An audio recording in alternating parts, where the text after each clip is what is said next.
Yo, yo, yo, yo, yo. Welcome to another episode of the X Factor Sports Podcast. This is your host, Jay Mondaine. This is the season 6 premiere, and it starts right now. So I appreciate y'all for tuning in. Tonight, we got a great show. You can always catch us on YouTube and Rumble every Wednesday night.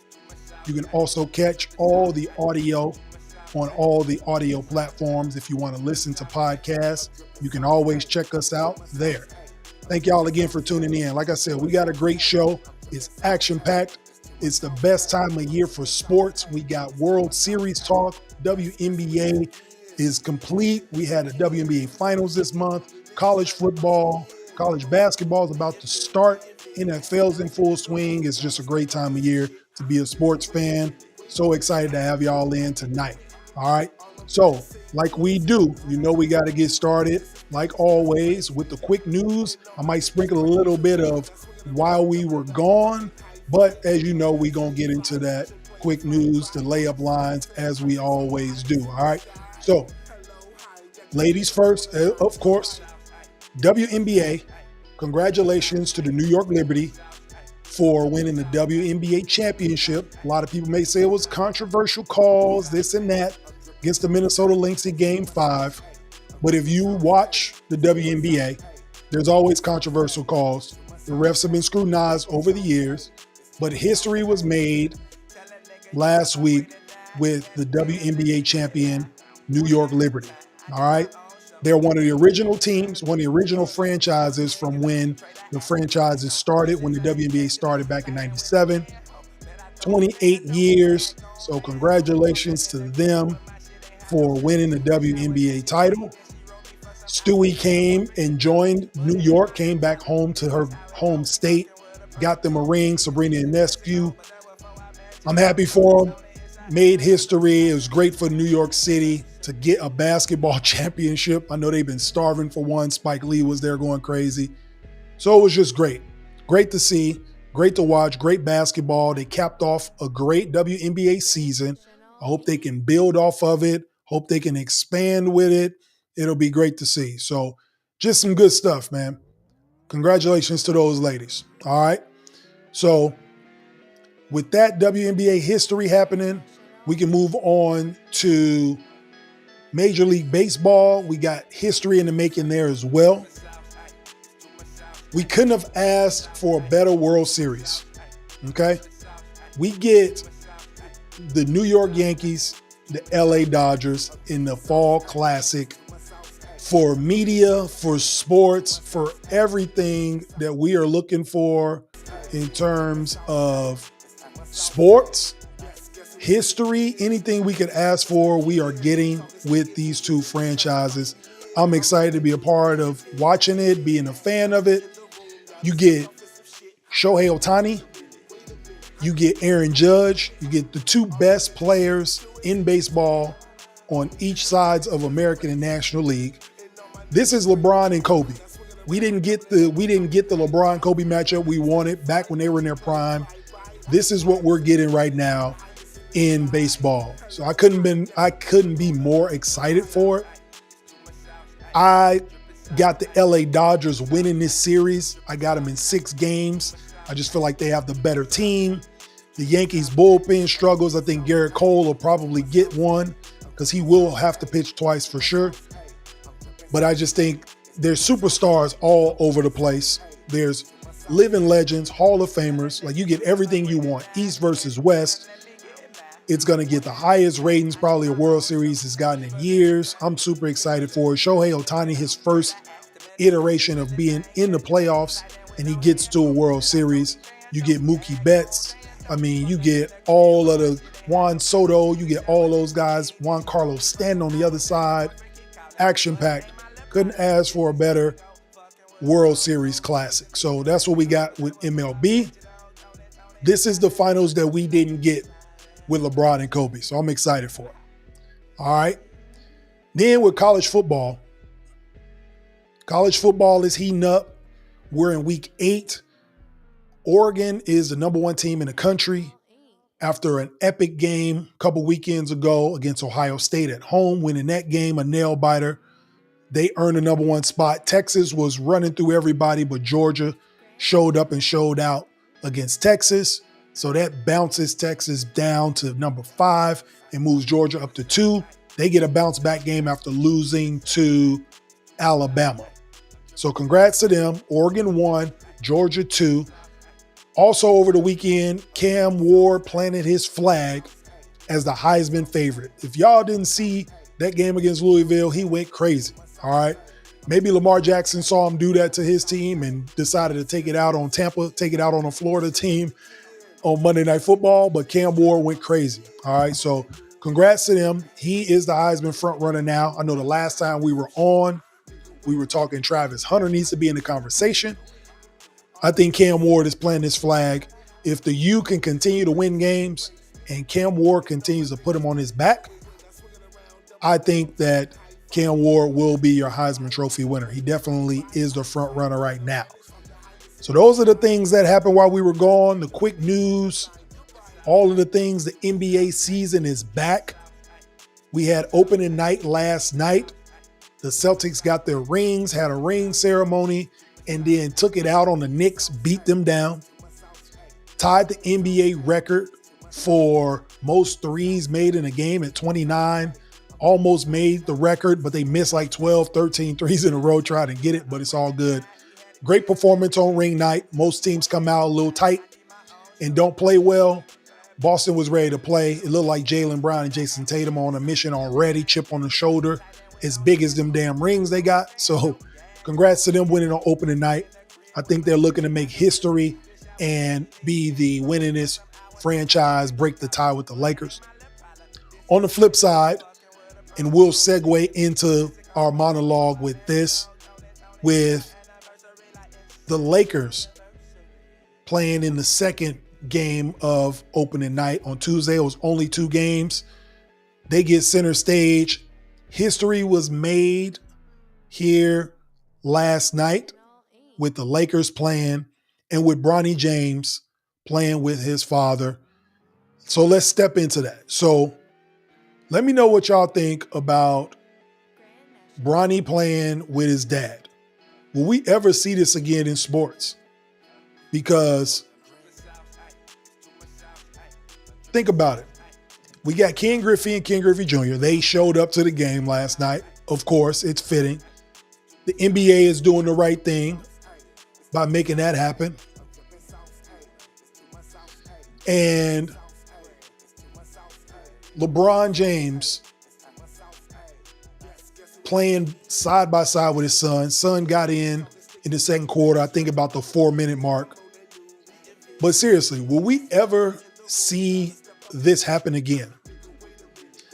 This is great for sports. This is great for the NBA. This is great basketball, where we can talk about if Bronny deserves to be in the NBA or if he's good enough. We can talk about, LeBron being the GOAT and all that. That's a topic for another day. But today is the day to celebrate what the NBA has done, what history in sports is all about. Y'all can debate if LeBron is the GOAT or the best player. What cannot be debated is he's had the best career of any athlete ever. That cannot be debated. All right. He was the chosen one from age 16 on the front of Sports Illustrated. He's the number 1 overall pick out of high school, goes to Cleveland, his home state, his basketball team, get the keys to the franchise. In 4 years, he takes them to an NBA final at 22 years old. Wins 4 rings, wins a championship at 3 different franchises, plays for 22, he's in year 22, had his son at 20 years old. You fast forward to year 22, and he gets to play with his son in an NBA game at the highest level. I don't think that will ever happen again. I don't think we will ever see this happen again in sports, where somebody is not only good enough to make it to the league that young, have a kid, and his kid be good enough to make it to the league after 1 year college, and you still be durable and good and play at a high level to play with your son and still impact the game in year 22. Unprecedented, unheard of, and I don't think we'll ever see this again in sports. So like I was saying, in terms of how great of a moment this is for basketball players, for fans, for the NBA, obviously the NBA does it again, the greatest league in the world, sets the stage. The Lakers and the Timberwolves are the only game on this late. No other NBA games are being played after that Celtics game. And it's prime time on TNT. Everybody's eyes are on it. It's before the World Series starts on Friday, so everybody is tuned in to this moment. They subbed in the game together. Got a great ovation. Bron tried to play a little two-man game with him, get him a three. He missed it, but still, it's just a great moment in history. And JJ Redick did the right thing. Another feather in the cap for the Lakers history, Laker lore. But he got Bronny on the court. Fans gave him the ovation, got him a look, got him running up and down, broke some sweat, and then got him off the court. Got it over and done with. Now they can focus on winning the game. But it was great to see, right? They showed Savannah in the crowd with their daughter and their son, Bryce. Like, it's a great family moment for the James family. That's crazy to think about. She's watching her husband and her son play in the NBA, right? Bryce is watching his dad and his brother play together in the NBA game, right? Bron's kicking the ball to his son saying, shoot that. You got the open look, like coaching him up. Like it's a great moment for sports.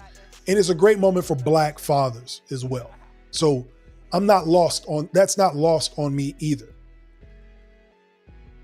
The role model that LeBron has been for over 2 decades to hand it down, pay it forward to his son, to see his son be a professional and be coachable and get an opportunity. I think it's great. I think it's great for the game. I think it's great for history. Now, the obvious, he has to make it on his own and become an NBA player. But it was a great moment, a great gesture by the NBA and by the Lakers franchise. LeBron has given so much to the game. It was a great gesture for them to give this back to him, let him have this joyous moment. So it's cool to see. All right. But I don't think we'll ever see this again, for sure. But it was a great moment in history. You can't be mad at that. And it's great to see Ken Griffey Jr. and Ken Griffey Sr. at the game. I'm sure there'll be a lot of pictures, social media. I'm sure they'll get some photos together, father-son photos. So it's a pretty cool moment. And think about it this way. And a deeper level of the game, the fan base that it's going to draw. It's going to bring families into watching the game. Kind of like Taylor Swift, what she did with the NFL. It brought fathers and daughters together to watch football because you had Taylor Swift's fan base. Not that Bronny has his own fan base separate from LeBron, but you're going to bring fathers and sons together. Like Savannah, his mom never plays video games. She's playing NBA 2K now because she can play with her son on a video game. It's going to bring moms to watching the NBA now. It's going to bring the family dynamic back to the game. So there's just a great moment all in all. Great for the NBA, great for business, great for ratings. It's a great night for the game. So a tip of the cap to the NBA for that gesture that they gave LeBron for his 22 years of service. I thought it was pretty cool. All right. Now, I appreciate y'all. Like I say, we are tuning in now to the season 6 premiere of the X Factor Sports Podcast. So you already know what it is. We got to get into the NFL. You know that.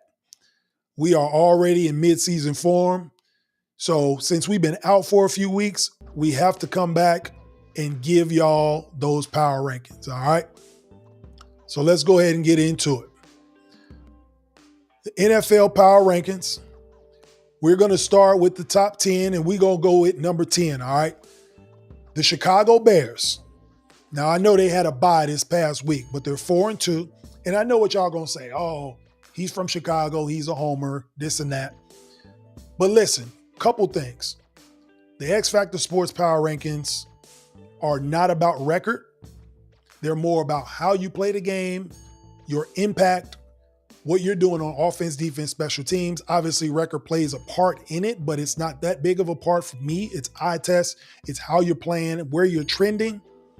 And if you tell me right now, you can't name 10 teams playing better football right now than the Chicago Bears. So I got them at 10. First time in the power rankings. Hopefully they can stay. And would have put Philly at 10, but the Bears have a higher point differential than them. They have more total points. There's only one other team giving up less points than them on their defense. They're a top 5 defense. Dating back to last season, they're the number 1 defense in football, dating back to like week 10 or 11 from last week or from last season. So undefeated at home. Caleb's getting better and better every game. And they got a big game this week against the Washington Commanders. Jaden Daniels is iffy day to day because of the rib injury from last week. So it'll be interesting to see. That's a marquee matchup. They even flexed the game to 325 because it's the two guys that are probably neck and neck for Offensive Rookie of the Year. So it'll be a great game. But I got the Bears at 10 right now. At number 9, the Houston Texans. All right, lost a tough game in Green Bay. C.J. Stroud didn't have a great game. I think he passed for like 85 yards. It was a tough out for him. But they still playing good football. Will Anderson, the defensive side of the ball, looks great. They attack the quarterback. Still look good. They've beaten some good teams. They're the best team in their division, even though it's a bad one, but the Colts are creeping up on them. Losing Nico Collins is going to be tough. On IR, hopefully he can get back in a couple weeks. Selfishly, because I got him on fantasy football. But if he gets back, the Texans are on a short list of teams in the AFC that can make it to an AFC championship game. They got the Lions in a few weeks, so hopefully Nico Collins is back by then. And there's still only a 2-loss team playing good football. At number 8, Mike Tomlin and the Steelers, man. Kudos to them to have the guts to step away from Justin Fields. He was playing good football. Not great, but good football. He wasn't losing them games, and they were winning games. So 4-2, but Justin Fields had a great run. I think he'll play at some point. He'll get in the game. They may do him like Taysom Hill, give him some plays, but to have the guts to go to Russell Wilson in a primetime game was great. That's why Mike Tomlin is who he is. What did I tell y'all last season? Death, taxes, and Mike Tomlin winning football games. It's going to happen. All right. It's just one of those things. You can't stop it. So congrats to them. But I got the Steelers at number 8. Surprise, surprise. Mike Tomlin's winning football games. Bold move to put in Russ. Let him cook. Wish I would have put him in fantasy. Instead I had Deshaun Watson, and we saw how that ended. But at 5-2, they're tied for the number 1 seed in the always competitive AFC North. And they got a top 10 rushing attack. It might dip a little bit because Justin Fields isn't playing, but you can't deny what you see on defense. Steelers playing a Steelers brand of football and winning games. So putting themselves in a position to make the playoffs as always. Number 2 in points allowed. And congrats to Russ for proving the doubters wrong so far. He looked like he was struggling the first couple series, but shook the rust off, came out and played. We saw those deep balls that we remember him having in Seattle with DK Metcalf and Tyler Lockett. He brought that back. I'm sure nobody is more happy than Pickens getting a guy that could throw him those deep passes. So got them at number 8. At number 7, the Buffalo Bills. All right, huge lead in their division. I think they're about to run away with this thing. Even with Tua coming back, I think the Bills are in good shape. Great pickup of Amari Cooper. I think that is exactly what the Bills needed. He is a number 1 receiver but he's a very humble receiver, not very vocal, goes out, puts his head down, plays well, great route runner, one of the top route runners in football. And I think that's what Josh Allen needs. Somebody that can take the top off the defense, but can run great routes in between. And he will be a great mentor for Keon Coleman as well. So I got them back to their winning ways after dropping 2. They've won 2 straight. And with Amari Cooper, like I said, a great pickup. Top 5 in points per game, top 10 in points allowed. And Josh Allen is yet to throw a pick through 7 games. That needs to be highlighted for what Josh Allen has been known for in the past. It seems like he's cleaned up his act for at least 7 weeks. If you do something this long, it becomes a habit. So congrats to him on that. At number 6, the Green Bay Packers. They found ways to win games with Malik Willis. I thought it was risky bringing back Jordan Love, but apparently Jordan Love is healthy enough to win ball games. Even against the Houston Texans at home, they've won some tough ones. 15 TD passes for Jordan Love, and he's only played in 5 games. So you got to give props when props are due. Again, we are unbiased takes and real talk here at the X Factor Sports Podcast. So got to keep it a bean with y'all. Jordan Love's playing good football. A little sporadic, but at the same time, he's playing winning football. Big home win against Houston. Top 10 in passing and rushing. So also top 10 in points allowed. So balanced on both sides of the ball. I got the Packers at 6. At number 5, you got to show love to the Washington Commanders, man. I mean, they're doing their thing. Jaden Daniels, like I said, got hurt last week. Hopefully he can come back and play. But with that frail body and being a rookie, they might want to protect them. We'll see what happens. But they have the highest point differential in football, even with 2 losses. So that just shows you the firepower they got over there on the offensive side. Shout out to Cliff Kingsbury doing his thing. So I like the Commanders. It helps that, one of your wins is beating the hell out of Carolina. That'll always push the stats up. That's a stat stuffer. But you play the games that are on your schedule. The Bears beat them too, and that counts in the record books. If the Bears would have lost, if Washington would have lost, everybody be talking to them crazy, like, y'all lost to them. So they did what they were supposed to do. You beat up the bad teams, you play hard, and you try to get a win on the good teams, and the record shows what it shows. All right, so got them at number 5. First place in their division through 7 weeks, and this is a division with Dallas and Philly in it. And Philly has a winning record. So shout out to the Commanders for that. Rookie quarterback looking good too. At number 4, and these guys dropped off because in the last power ranking, they were number 1. And I know y'all saying, man, how you go from number 1 to losing a tough divisional game to the Lions and drop to 4? Remember, the power rankings are not just about record, all right? It's about how you've been playing as well. And there are teams that have been playing better than them, as you can see. So I give y'all the explanation. So the Vikings, still a great team. Tough loss, though, against the Lions.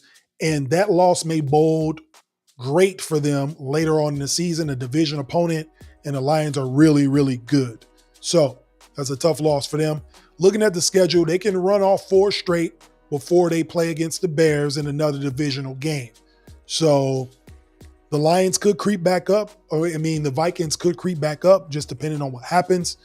And I think they got a good shot at that. Going into that Bears game, they can be 9-1, right? Going into week 11. So it could be scary. Top 5 offense. I don't think there's an argument about Justin Jefferson being the best wide receiver in football, is there? Not over here, at least. He's the best wide receiver in the game, all right? 101, forget about it. Any scheme you got, he's getting better as a route runner every single year. Is just scary. He's getting physical too, so yeah. Not much you can do with a Justin Jefferson, man. That dude he's a touchdown machine. Sam Darnold's getting the ball right where he needs to get it to him, showing his accuracy. He's playing some good football. So shout out to the Vikes. At number 3, now I know what y'all saying. The Chiefs are undefeated. How are they number 3? Again, this is a power ranking. All right. Now, y'all tell me, yes, they are 6-0. But at this moment in time, at this juncture, do the Chiefs look powerful to y'all? Not really, right? Mahomes has had some clutch moments. That's why they've won games. But honestly, Andy Reid should be coach of the year. All right. Mahomes is playing like a bad quarterback. So I have to choose how I'm saying this because he's not a bad quarterback, obviously, if we're talking about historically. But this season, he's a bad quarterback. All right. However you want to slice it, go look at the numbers. Okay. He has a turnover in every game. He has 8 interceptions. Any other quarterback that's playing this way is a bad quarterback. Okay. I think his QBR is in the 60s or something like that. They're winning in spite of him right now. Okay. And the Chiefs defense is good. But if you look at the numbers, it's not as elite as people think it is. Like, it's elite in spots, right? They're not top 5 in any category except, I think, points allowed. Every other category, they're outside of the top 5. So they're a good defense. But the elite defenses are top 5 defenses, in my eyes. I'm a tough grader, I guess. But nevertheless, if you watch the games, the Chiefs' defense is why they're winning. And Andy Reid coaching them up, Spagnuolo scheming up defenses. I mean, their run defense is elite. So you see what I'm saying? The Chiefs' defense is elite in certain areas, which makes their defense good. But Mahomes is playing bad. Travis Kelce doesn't even look like he's playing football yet. I guess Noah Gray, they're grooming him to be the next guy. Because even when I talked to Ms. D about it, we're watching the game, I'm like, you see, Noah Gray is getting the routes that Kelce used to get. Noah Gray is the third down guy. Noah Gray is the in between the tackles, matching up against linebackers. And maybe they're just building Kelce up until the playoffs. Maybe they Joel Embiid him. Maybe they Kawhi Leonard him. Letting him work his way into shape until playoff time. He's in the games, but he's really load managing. I don't know. But despite that, they are 6-0. And they are number 3 on this power ranking because of the coaching. Andy Reid is the coach of the year right now because they are winning in spite of bad quarterback play. All right. So at number 2, and yes, I know the Chiefs beat this team, but we're talking right now. If you see what the Ravens are doing to teams and how they look, the Ravens are the number 2 team in the power rankings. They are the best offense in football. They got the best running back in football in King Henry. He's the Baltimore bully now. Lamar Jackson is playing better this year than his MVP season last year. Just dismantled Tampa Bay, 5 touchdowns. They sat damn near the whole fourth quarter, and that's how Tampa Bay came back, scored in garbage time. Don't let that 10-point victory fool you or skew you of what you saw. If you watch that game was over, all right? So Derrick Henry is a true closer. This dude is like Mariano Rivera in football. Nobody wants to tackle this guy in the fourth quarter. He doesn't have very many yards by halftime, but he always is almost a certainty. You can set your watch to it. He's going to break for a 40, 50-yard run every game. And it's usually in the second half. And that's not by accident because they're wearing teams down. And now you're trying to tackle 6'4", 250, running a 4.5 40 or 4.4 40, going 20 miles an hour. A lot of these DBs are making business decisions in the second half when it comes to chasing down Derrick Henry. A true closer, he closes the show. When the Ravens need a first down, he's going to get it. If the Ravens need some in the red zone, he's going to get it. And they don't need to run him 30 times a game. Everybody was looking at John Harbaugh crazy after the Chiefs loss in week 1 when he said, we didn't bring him here to run him 30 times. He hasn't had to. And he's still leading the league in probably every rushing category, which is crazy. So the Ravens are number 2. Like I said, Lamar Jackson playing great football, 15 TDs on the season. He's right behind Baker at 18, tied with Jordan Love at number 2. And big road win against Tampa, who's a formidable team, but they just lost their 2 wide receivers, so they got some tough sledding ahead. But check this out. When we talk about power rankings, Lamar Jackson in his career is 23-1 against the NFC. Think about that. Against an entire conference. This dude is 23-1 when he plays against the NFC. Dominance, power. All right. At number 1, the Detroit Lions. It's crazy. We got all of the NFC North from top to bottom in the power rankings. That just shows you how good and how formidable this division is. There's going to be a team that probably wins 10 games or 9 games in the NFC North and won't make the playoffs. That's how competitive this league is. So the Lions are the top of the heap. They are number 1 in the power rankings, went to Minnesota and won a divisional game against an undefeated team without their best defensive player in Aiden Hutchinson. That's what the power rankings are about. When you have to go get a win against a divisional opponent without your best defensive player, you go make it happen. Congratulations to Dan Campbell. They have taken on his personality. They are a tough team. They play hard. The offense is booming. Jared Goff is my MVP right now. I know I just said that about Lamar, what he's doing, but Jared Goff this season, what he's doing right now, he's the MVP. Check this out. In his last 3 games, he's completed 85% of his passes. He's averaging 296, 97 yards per game passing the ball. 7 touchdowns, no picks. Passer rating at 150, and they're the number 2 offense in the league. He had a game a couple weeks ago. He was 18 for 18. What? Like, he is in complete control, complete command of the offense. Anything they need done, Jared Goff can get it for them. They got a great running game. You got Amon-Ra St. Brown on the outside. Like, they look great. I mean, there's not enough nice things I can say about the Detroit Lions, nor will I, because again, they're a rival. But to keep it a buck, they are the number 1 team in the power rankings right now. So that's what we got. All right. Number 10, we got the Chicago Bears. We got the Houston Texans, followed by the Pittsburgh Steelers, Buffalo Bills, Green Bay Packers, Commanders, Vikings, Chiefs, Ravens, and Lions.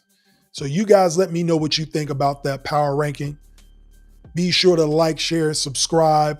We are always on YouTube and Rumble every Wednesday. And you can catch the audio on all the audio platforms every Wednesday, the X Factor Sports Podcast. We are here, baby. Season 6. Glad to have y'all in with me. All right. So now that we got that out the way, the NFL season, the power rankings, all those things, right? We got to switch gears and we got to get into some NBA. Again, like I said, opening night was last night. So we got to get into some NBA predictions, some early predictions of who we think is going to win some of these awards. All right. We're going to do this early before any of the pundits, before any of the media try to sway y'all. This is what I think is going to happen this season. And be sure to let me know. Be sure to comment and let me know what y'all think about who I have winning these awards. Okay. It was tough to think about, tough to decide on who I think was going to be winning some awards, but y'all just let me know what y'all think. All right. So if we start with Rookie of the Year, I had to go with Stephon Castle from the San Antonio Spurs. 6'6" wing from UConn, a versatile shooter. All right. You got Chris Paul at the point. You got Wemby in the paint in the middle, and then you got a wing defender. When you look at NBA teams, if they got a point guard, a wing, and a big, they usually do well. I think Chris Paul is going to set this kid up for success. He'll be under the radar because there'll be so much attention going towards Wemby. I think he's an NBA prototypical body. I think he can play right away. I think he'll do some good. I think Pop puts him in position to do well. So I'm going to go with the dark horse, Stephon Castle from the Spurs to win the Rookie of the Year. All right.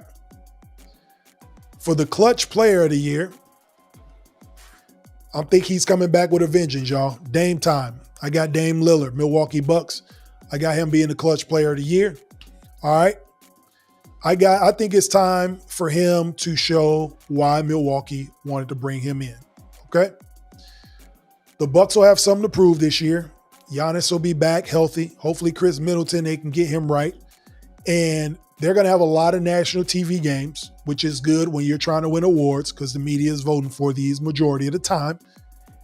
And I think they're going to be in a lot of close games, and Dame will show why he's Dame time. So I got Dame winning the Clutch Player of the Year award. All right.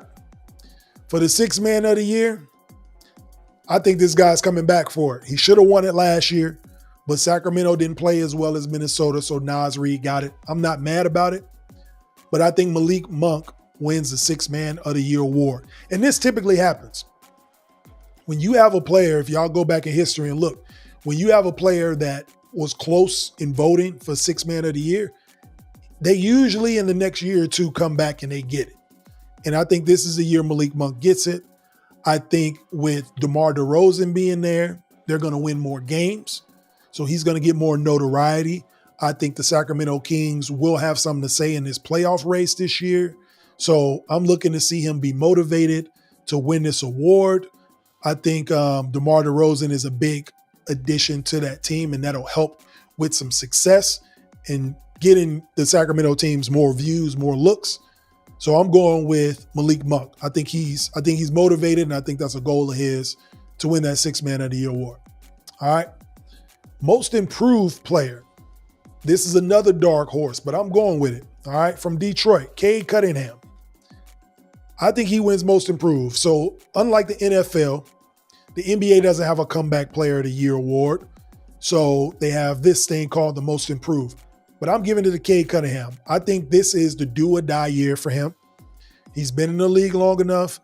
I usually personally give rookies 3 years before I can find out what they are. If you're injured, sometimes that'll stunt the growth. But I think with Tobias Harris coming there, I think he brings his professionalism.